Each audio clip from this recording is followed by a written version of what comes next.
Computational origami is quite useful for the mathematical problems we are trying to solve. We try to integrate the math and the art together. Yeah, I kind of like it. Climate change is scary. It's terrifying. But artists can translate the science so that everyone can understand it. Biology is the study of life, and I carve feathers into intricate art. People say I capture the essence of the birds. I kind of just feel them in my body. Through generations of passing knowledge from person to person, people in our family made very distinct pottery. It is a cultural science that 50 years ago we didn't even think was scientific. My mission was going to be at the International Space Station. Now that I've tried my hand at sewing in space, I can say it's tricky.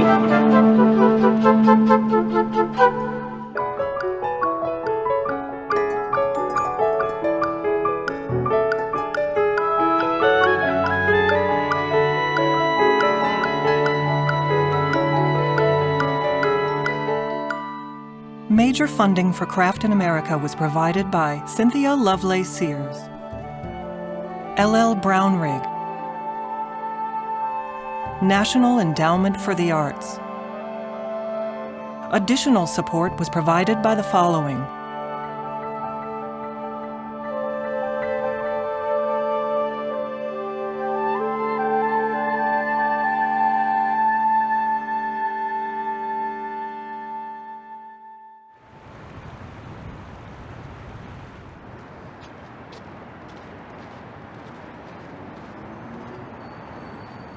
The motto of MIT is mens et manus, which is mind and hand. So it's not just about thinking about things and solving problems in your head, but it's also about physically doing things. My dad and I started getting interested in art and craft because we were trying to solve math problems. We'd work on a problem, get stuck, and then build something that helped explain it. Computational origami is quite useful for the problems we are trying to solve. As we made more and more models to understand what was going on geometrically, at some point those models started looking beautiful.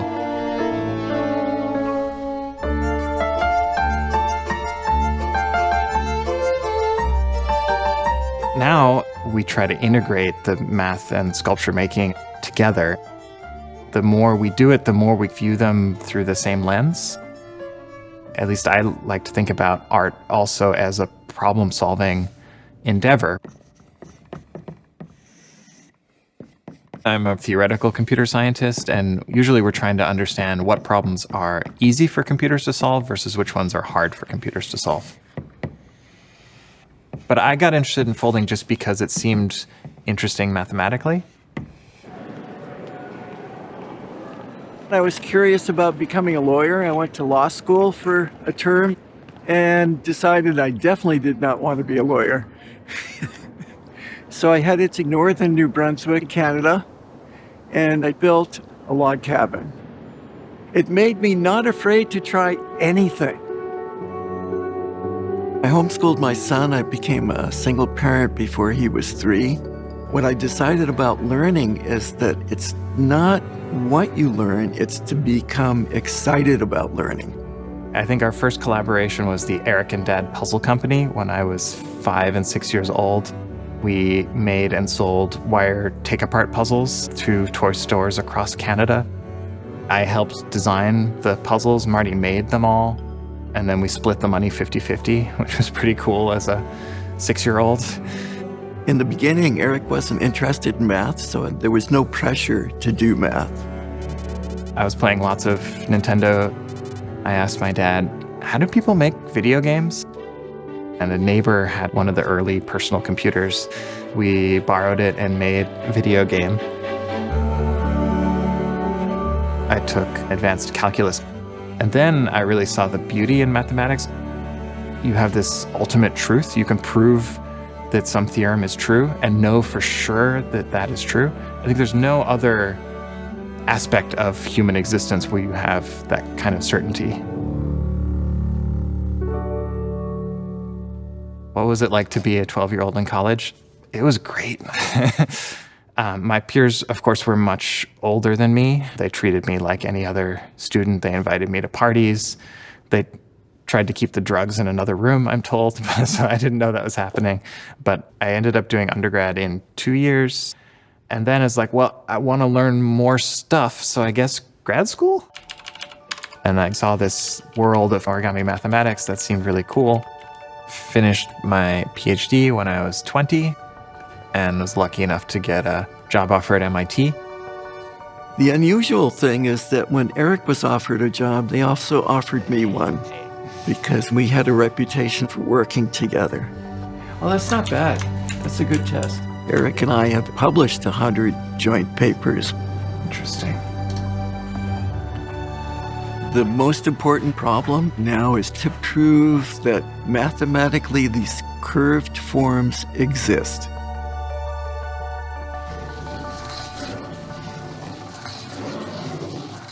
We use a ball burnisher to put indentations into the paper.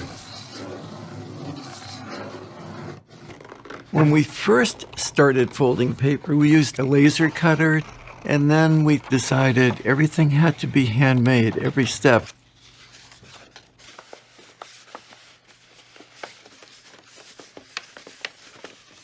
The paper wants to fold along the score lines, but we have to really encourage it and go around all the creases. And as we do that, the paper just pops into this 3D form. Nice. It's a very simple constraint in origami that you're not allowed to stretch or tear the paper. And so all you're allowed to do is deform it by folds.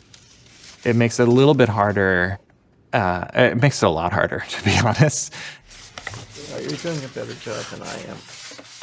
When we started working in computational origami, I think part of the appeal was that it seemed useless. But years later, it turned out that if you want to build a structure that can change its shape, folding is a pretty natural way to do that. Like if you want to make a giant telescope lens in space, you first need to fold it up into something small so you can put it in a shuttle to go into space, and then unfold. So origami is actually super useful for engineering and medicine and things like that. Let's go up, maybe. Yeah. My dad and I had been trying to understand the mathematics and explain how paper behaves in curved crease folding.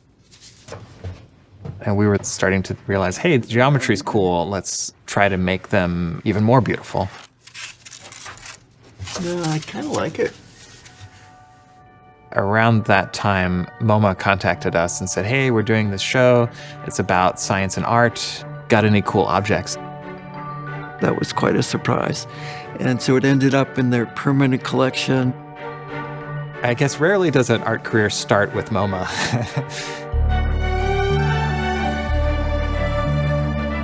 And soon after, various galleries would say, hey, we're doing a show about paper. Are you interested?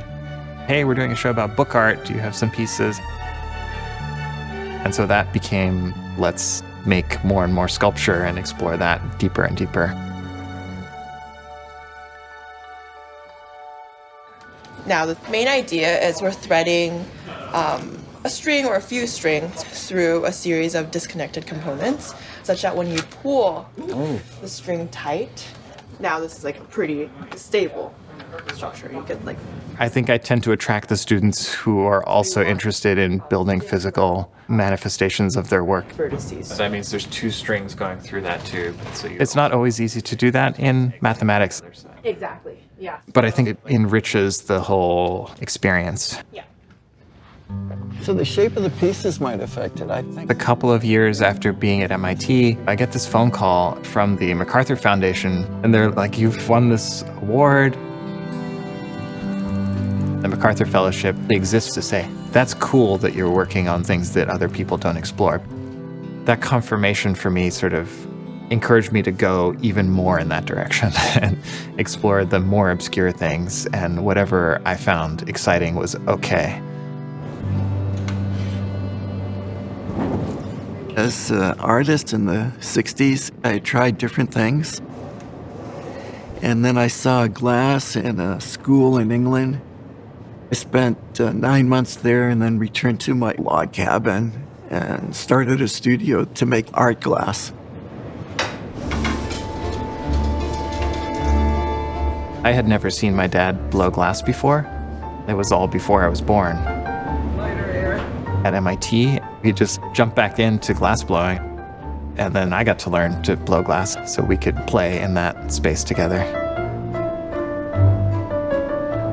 We've evolved blowing these hollow forms. And then the idea was you can't just have a plain glass vessel. And one of the techniques is almost randomly putting cut glass over the glass. And that produces an optic effect that distorts what you see inside. We wanted to combine these two interests that we have of blowing glass and paper sculpture. Those are two materials that generally aren't thought of belonging together. This is the complete works of Shakespeare, but only the words that have red in them. I see Frederick, labored, favoredly. All of these have red highlighted in the middle. Here's a folded one, and we're going to embed this paper inside the blown glass vessel.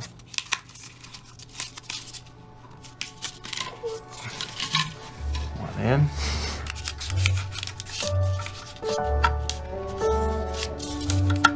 Yeah. Sculpture, I guess, is not a normal activity as an MIT professor in computer science. Oh, that's nice. Staying coiled like that. Whoa, that's awesome. But I think for us, it's really a benefit to have two careers instead of one.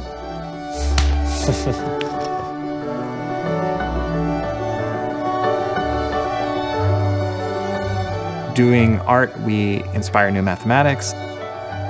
And doing mathematics, we inspire new art.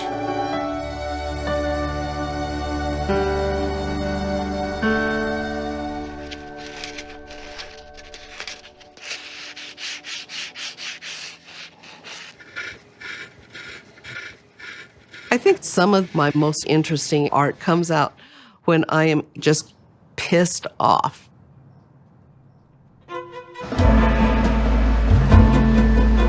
Environmental issues have been a theme throughout my life. And our addiction to fossil fuels has very serious consequences for the entire globe. Climate change is depressing. It's scary. It's terrifying. But artists must be leaders, and leaders must be artists. Clay transmits all of my feelings.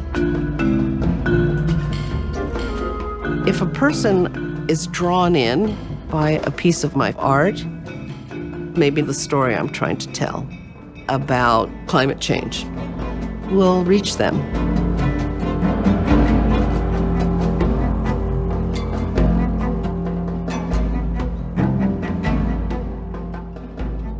I did not begin my ceramic journey until I was 30 years old. I had a career prior to that as a teacher, and I decided to enroll at Otis College of Art and Design Extension ceramics classes. You want this blended in, huh? Yeah. I had no art background when I arrived at Otis. Zero. But as soon as I touched clay, I knew that this was going to be something I could do for a very long time. My mother was actually a beauty queen, and my father was in U.S. military intelligence during World War II. He was educated as an architect. He could draw anything. He could build anything. And so when I told my parents I was going to quit my job at Crossroads School in Santa Monica, my mom looked like she was going to go into complete cardiac arrest. And my dad said, "You've finally come to your senses." Otis College of Art and Design has a 100-year history. The first campus was close to downtown Los Angeles. Many prominent Los Angeles artists at some point graced the halls of Otis. Peter Voulkos arrived in 1954. Voulkos could throw beautiful pots, and he started tearing them apart, abstracted them. Pete Voulkos opened the doors for all of us to create much more expressionism in clay. I became a faculty member at Otis teaching English, and faculty can sit in classes. I, of course, took ceramics classes. Ralph Becerra was in charge of the program. He taught us so many technical skills, from glaze chemistry to plaster mold making to potter's wheel, hand building, slab building, coil building. It was rigorous on all technical fronts.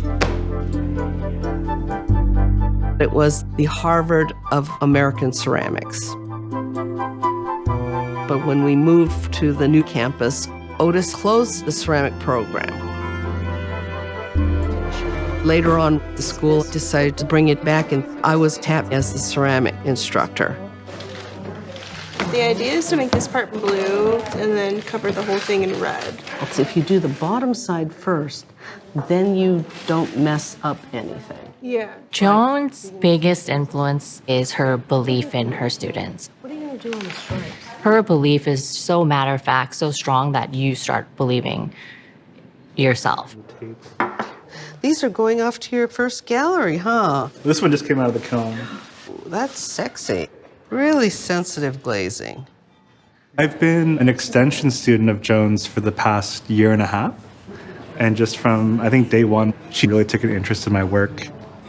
I have met so many interesting extension students. Wait a minute. Yeah, somebody's going to cut themselves. I had the sandpaper. You're going to draw a little blood with that one. I really like surfers because they have strong upper body strength. I also like dentists and orthodontists because they have good hands. That's why Same problem. Yeah, I can't sell those, but... You won't ever do that again. No, definitely not. Right? Yeah. Joan really helped our ceramics department recapture that past prestige. Her work has appeared in the Smithsonian and just been in a lot of different museums, internationally and nationally. Her shows are taking on environmental issues through representations in clay. My brain and my heart are connected to my fingertips. That's how I transmit my thinking. As we create more greenhouse emissions, we have atmospheric tipping points. So I have one cup that's tipping with SUVs spilling out. And then I did another one with little sushi that have oil derricks on them, along with all these contributors to climate change. Whether it's airplanes, cars, or the way we produce food in America, overconsumption is what we do best. About 2009, one of my students came back from Christmas vacation with a bag full of bleached coral. And she gave me a few pieces, and she said, these are all over the shores of Guam, and our coral reef is sick. And she said, what used to be the colorful coral is now just turned white, breaking apart and landing on our beaches. The warming oceans are creating bleaching events.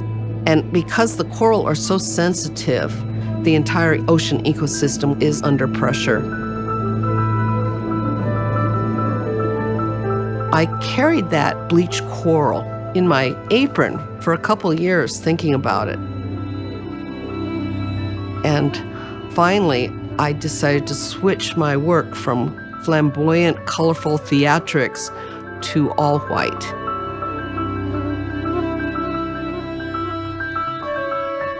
I started thinking of the bleached coral events as the canary in the coal mine, warning us of climate disaster.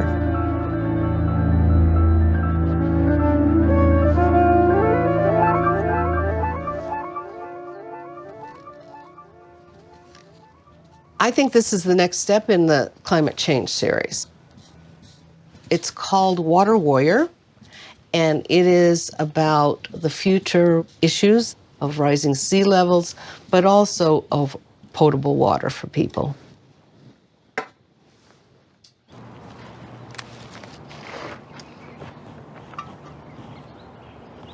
We can all do our part to decrease our carbon emissions, like growing your own food or buying what you need and not waste your food and throw it out. We can avoid climate disaster, and artists can translate the science so that everyone can understand it.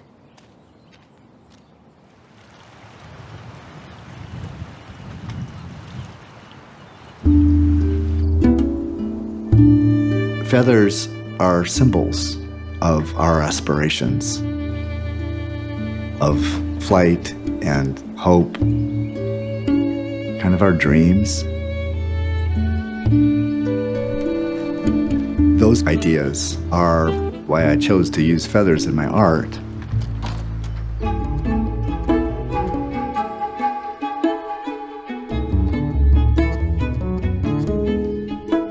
People say I capture the essence of the birds, and that's really a compliment because I like to feel them, like kind of just feel them in my body.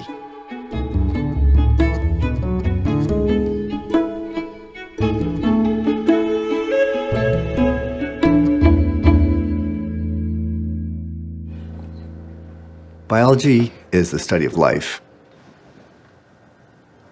Birds shed their feathers, and I carve them into intricate art.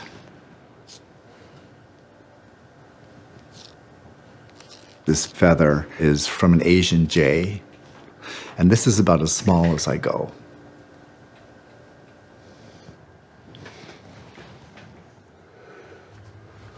This is part of the wing. It's not the main wing feather. They're little coverts, they're called. They cover up the other feathers. And it just has these little bits of blue on them. I want to support laws that protect birds. Most of my feathers come from natural shedding in zoos and private aviaries, so I can be sure that they're legal.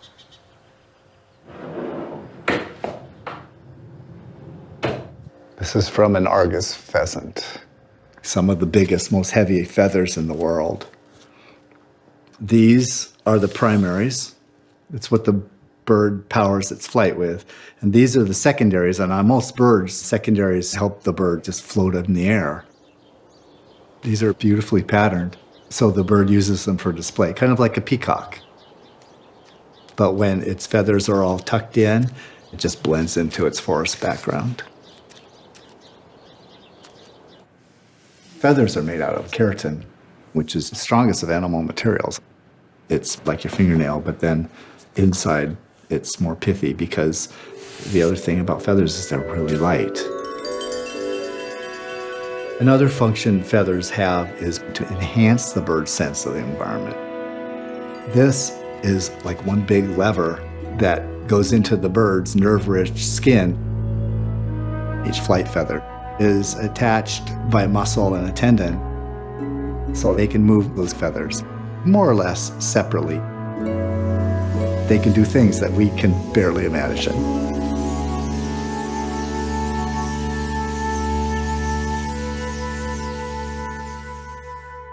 I grew up near Seattle.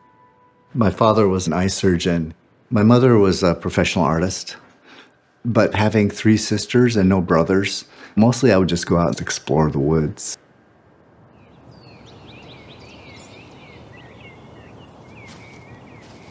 I was a biologist, and I focused on entomology. I do know the plants and the creatures. And then I worked with the hydropower industry. I was sitting behind a desk in meetings. So 10 years ago, I was thinking about what's my mission in life? And it appears to be to foster appreciation and understanding of the natural world. My father used these glasses for eye surgery. I need them, especially as I get older. And these were my dad's. Tiny little forceps. They're grooved so they don't slip back and forth. And these were his scalpels. They're really sharp.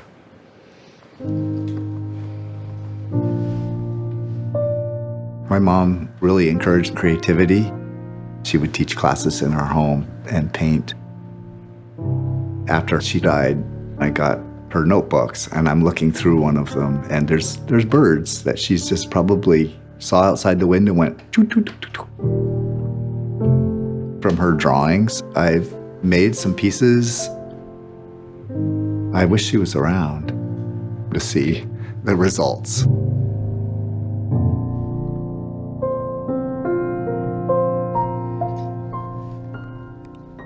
I'm carving these little bugs from feathers of the Central American ocellated turkey. They're shiny like a bug, so I'm making what I call bug bird. I want to honor the birds, and I want to honor the feathers. I could paste them flat against the background, but I don't. I pull them away so that they have their natural curve. Voila.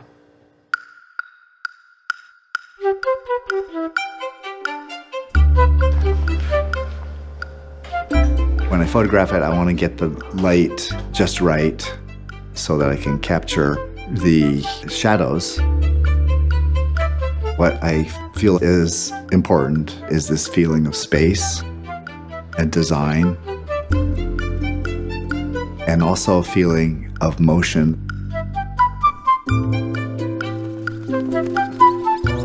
I have a barn that the swallows love. In the spring, there's hundreds of them. When I'm watching the swallows, I have this kinesthetic sense of soaring with them.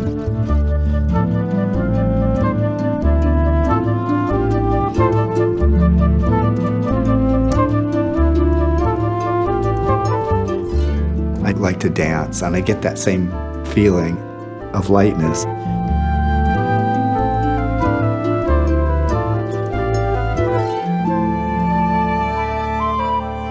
My art is seen all over the world. And if somebody can see feathers in a different way, hopefully it can give them a new perspective on the natural world.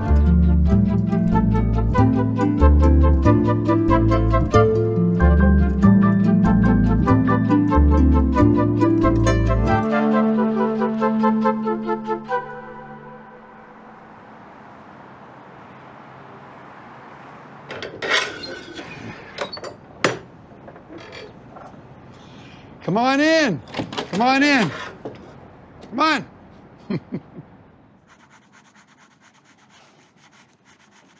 For me, everything starts with the pencil. The pencil is the application of the thought to the paper. So you start just fooling around with a direction. And once you see the direction, you begin to see that this could work in this space. Then the idea begins to develop to be able to be functional and built.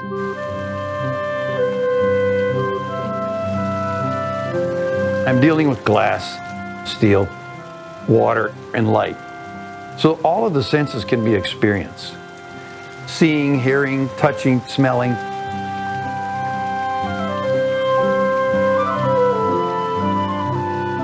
There's never a boring moment. That's the beauty of being an artist.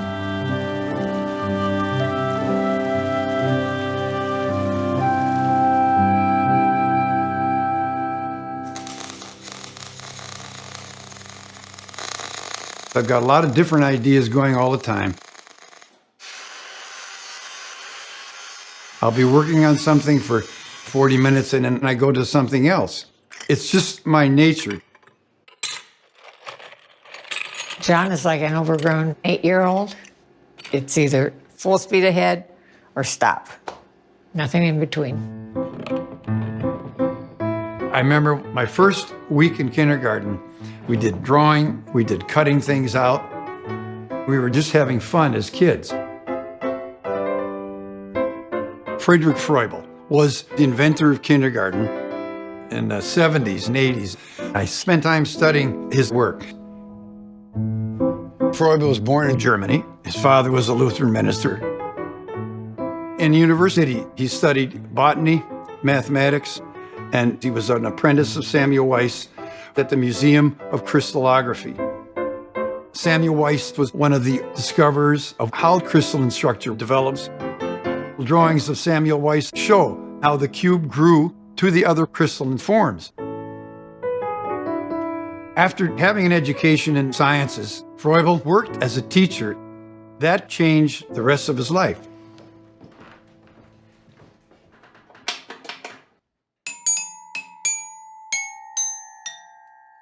You know, as a little kid, I wanted to be an architect, but in college, architecture was mathematics, so I got into majoring in art. I started working in clay. I loved the feeling of how you could manipulate it. So I got a master's in ceramics, and then that's when I went to Europe.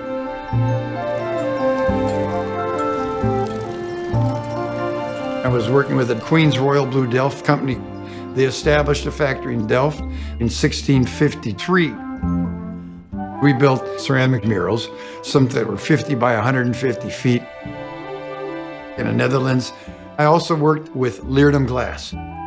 I saw transparency, translucency, and all those qualities of glass that everything else in the sculptural world did not have. I was kind of wooed into that glass world, and I said, I got to do this.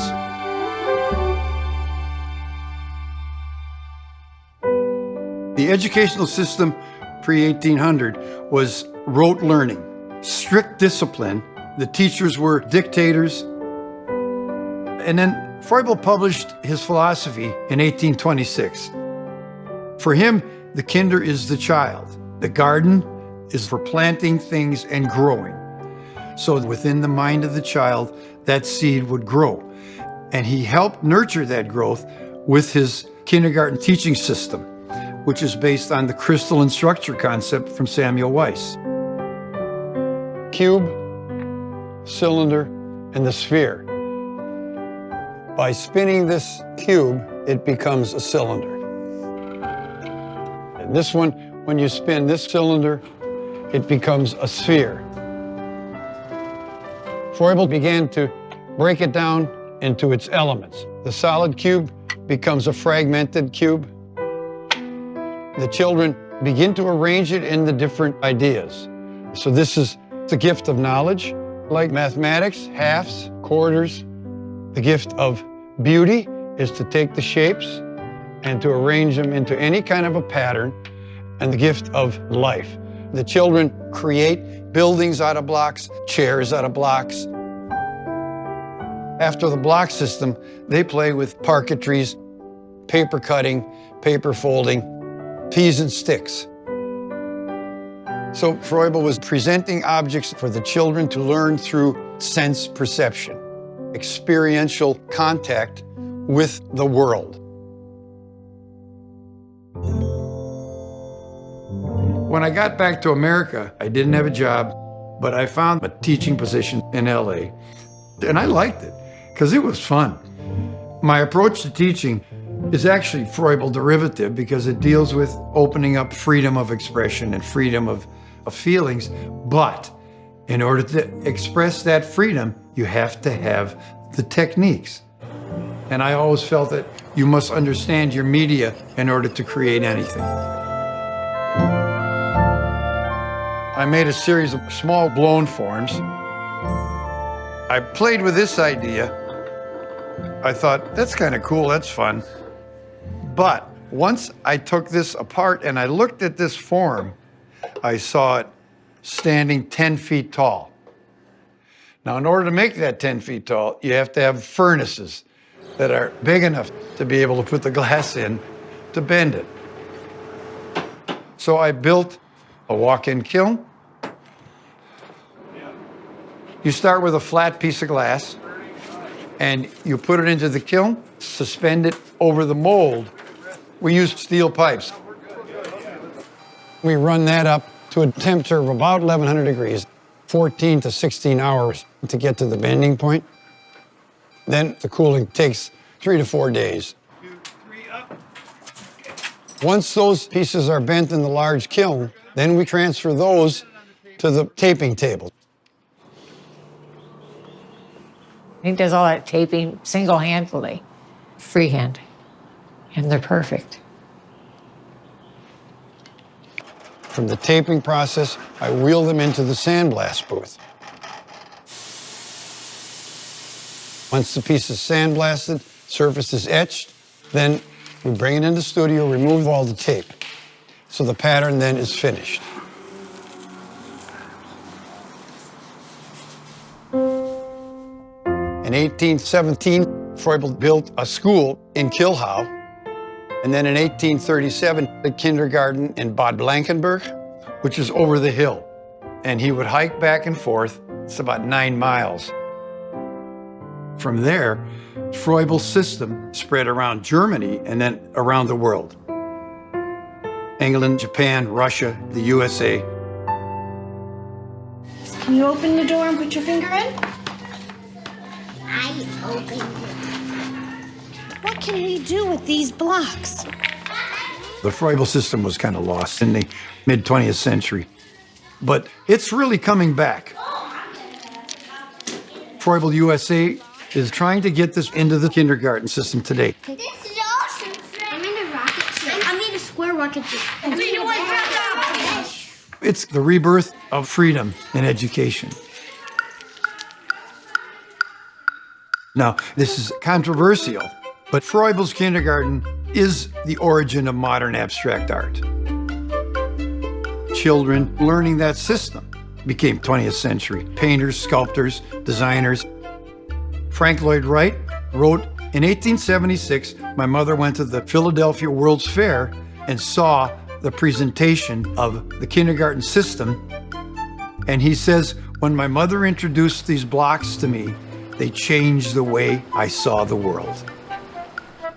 Piet Mondrian began as a teacher, so he knew the Froebel system. I think that he integrated that totally into his work.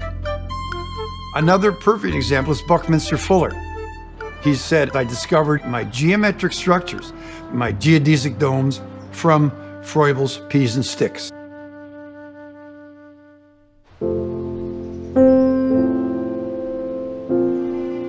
Goldie and I went to Germany in 2019. We went to his birthplace. We went to where his schools were. John's got Froebel on the brain. So we tracked the Froebel trail and went up the hill. And on the top is a monument to him. The cube, the cylinder, and the sphere. 10 feet tall almost. I'm getting goosebumps now because it was just something, this really exists. Go ahead. Go ahead. You're up. We got it. We got it. Go up. Perfect. Perfect. Perfect. I learned so much about life from Froebel.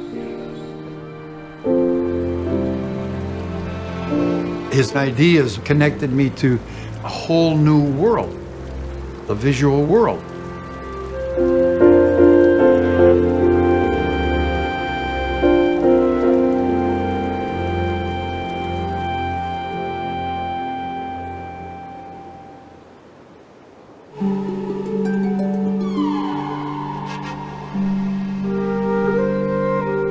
Pottery is such an integral part of our family.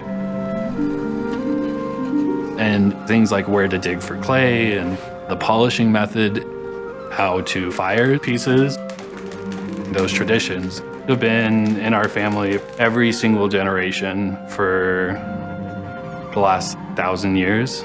I knew it was important when I went on a field trip to a museum and my mom's pot was in there, and her mom's pot, and my great-grandmother's pot. And my teacher was like, "Oh my goodness, that's your family?" Sergio and Joseph are brothers. They come from Santa Clara Pueblo. Each pueblo has a different style of pottery that they traditionally make, and it really is based on the type of clay that is in the surrounding area. New Mexico has so much variety and types of clay. What is that? Oh, that's cool. Yeah. So this is really pigmented stone. So this we would pulverize to make slip. And we'll find different color ones, and that's why you get variations of different types of reds. I've been working with clay since I was about 3. I was told by everybody, you're going to be making pottery. It's expected. When we build the pots, we use what we call a puki, and it's basically just a pre-made bowl. It's all coil built. And a lot of the process is dependent on the weather. You don't want it to be humid, because if your piece is too wet, it will collapse. It won't be strong enough to hold its own weight. But if a piece dries out too much, the coil will crack. A lot of it is just feel and knowing from experience. Joseph Lugo, his pieces are thoughtful. And he really thinks about Pueblo culture, Santa Clara culture in particular, as the foundation for the pieces that he makes. Unlike pretty much every other tribe, we make our pieces very thick. So we are able to carve very, very deep and create a lot of dimension. I had my first show when I was 7 years old. It wasn't something I really wanted to do, and I took a break for a very long time. And one day I fell in love with it again. It's really cool to show people what you can create with your hands. Sergio Lugo is part of this younger generation that take traditional aspects of the work and make it part of their contemporary world. The banyu, or the water serpent, is a protector of water. I created my own water serpent. I wanted to make it more modern. I've always thought that polishing is the most technically difficult part. We're using just basic materials, a mixture of clay and water to make slip, and polishing stones. No glaze at all. Everything's traditional method. We all use in the family her grandmother's grandmother's grandmother's stone. And just knowing that it's passed so many hands, it gives me a lot of confidence to do the same thing that they did. At Santa Clara Pueblo, the people were farmers. So typically the women made pottery. Men might paint or design pieces, but they didn't necessarily make pottery. Pottery was meant for utility and for ceremony. But in the late 1800s, when the railroads were developed, they would stop at every pueblo, and there would be people selling pottery. About 50 years ago, the men began to make pottery as well. Generational knowledge is passing information from person to person. One person that did a lot of that was my great-great-grandmother, Serafina Tafoya. She had different types of impressed pieces, painted pieces, and she was a massive influence to the next generation after her. And especially my great-grandmother, Margaret Tafoya. Margaret Tafoya is one of the most important Pueblo potters of the past century. She's one of the few potters that won Best of Show twice at Santa Fe Indian Market, 2 years in a row when she was already in her 80s. So they come from a lineage of extraordinary potters. Joseph and Sergio's mother, Nancy Youngblood, is also one of the leading potters working today. We still ask her for input, all 3 of us, my brothers. She's taught us to make everything handmade hand-carved, hand-polished, traditionally fired. It is a cultural science that is about Pueblo life, Pueblo art, and it's all learned knowledge. That's something that we're starting to understand is a really important part of science today that 50 years ago we didn't even think was scientific. There's so much time and effort you put into a piece of pottery that you don't want to lose it to the wind or a major temperature change.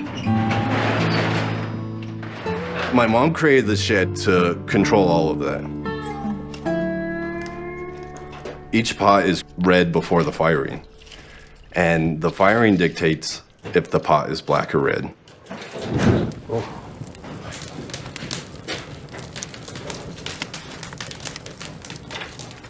When we started the fire, the pieces were getting sooty.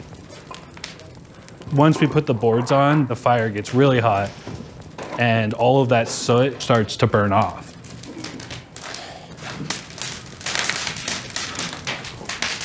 You have to look in and see exactly when the soot is burning off the piece.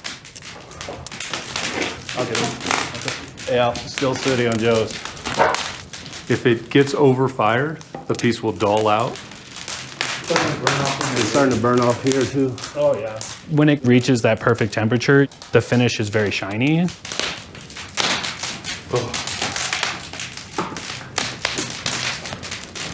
Yeah, my pot's done.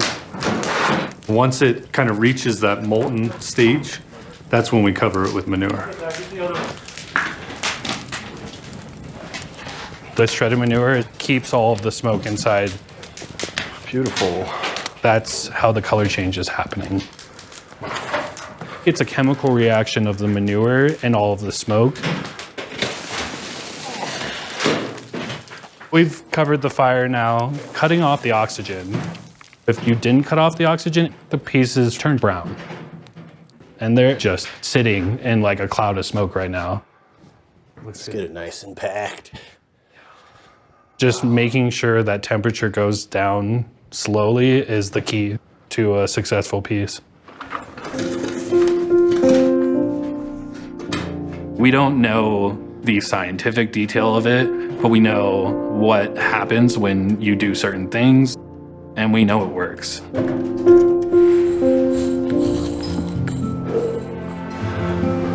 Swipe it a little bit. It's a whole lot of work, but when it comes together, it's magical. After everything's clean, we got to sign the wall. You know, I look around and I see dates and history and relatives. I can add my name to that and keep it going. I think that 500 years ago, they would have had no idea that we would still be doing this. But it is because of the resilience that they had that we have continued to pass it through every generation.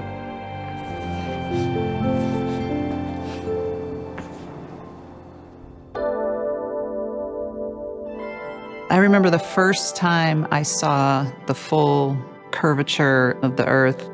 I could not believe what I was seeing. The vibrancy, the colors, just how thin the atmosphere is against the blackness of space.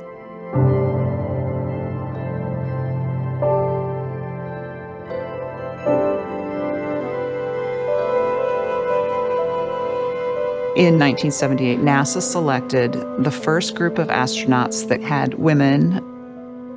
I had just turned 8 years old, and that's about the time I said, I want to be an astronaut. I grew up on a lake in Minnesota. I was drawing and crafting when I was little and asking my mom, can I use the sewing machine? Can I use the sewing machine? Apparently, I was a little bit annoying about it. In college, I studied mechanical engineering, got a PhD.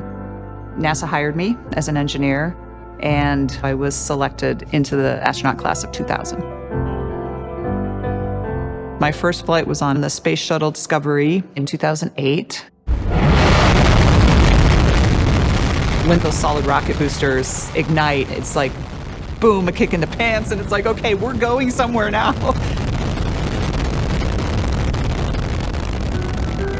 After about 8 minutes, the main engine's cut off and we're in space.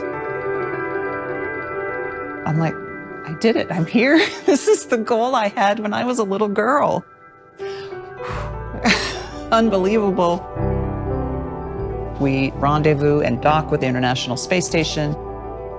Then there's so many tasks to be done. With the robotic arm, I had to take the Japanese laboratory out of the payload bay of the shuttle, get it onto the space station.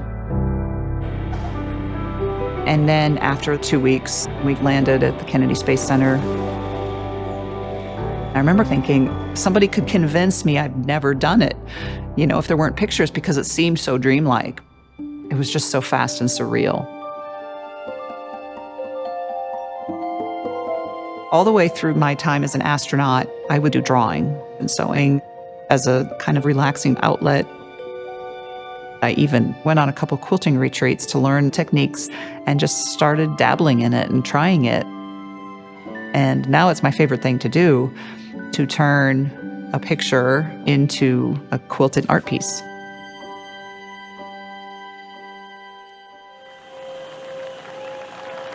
My second flight was 5 years after the first. I was now married to Doug Hurley, who is also an astronaut. We had a 3-year-old son. I was launching out of the Baikonur Cosmodrome in Kazakhstan, getting to the space station on the Russian Soyuz. My mission was going to be 6 months long rather than 2 weeks. The International Space Station orbits Earth every 90 minutes. It is a collaboration between the United States and Russia, Japan, Canada, and the European Space Agency. The interior part of it is about the size maybe of a 5-bedroom house. It's quite spacious. One of my favorite things to do was go to the cupola, which is a set of 7 windows. There's a round one that faces directly towards Earth. From there, I really liked taking photographs. I would see a view and try to get the different textures of Earth, from the mountains to the deserts, the coastlines and farmland. You notice the cloud patterns and the different colors of water, like in the Bahamas. It was amazing. The space station is mostly used for science. We probably had at least 150 different experiments on board. And we would do maintenance on all the different hardware because we had a life support system running, thermal systems running. We also do 2 hours of exercise every day. When we were living there for so long, there was a little bit of downtime. This is Mission Control Houston. One of the things that astronaut Karen Nyberg has been doing on board the space station, she took up some sewing supplies to make a piece of a quilt. Now that I've tried my hand at sewing in space, I can say one thing with certainty: it's tricky. You know, you can't lay things down and measure and cut. The fabric doesn't. I found myself taping the fabric to a surface. I'm almost done with one single 9x9 quilt block that has taken me quite a while, a lot longer than you would expect. I'm inviting all of you to create your own star-themed quilt blocks. We'll be combining them with my block to create a quilt for next year's 40th anniversary International Quilt Festival in Houston.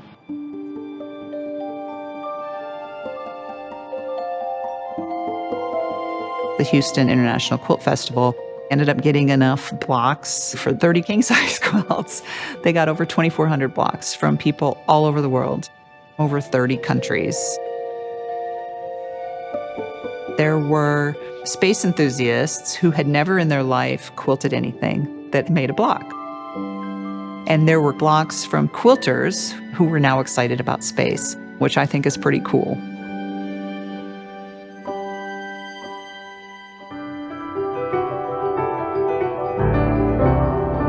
From space, there are no borders. Every border on Earth is imaginary. Everybody on Earth, we have so much more in common than we do different as human beings. And it makes me just empathize with people more. Even if I don't know them, I never will meet them. But they're my neighbors. We're all neighbors here on this planet.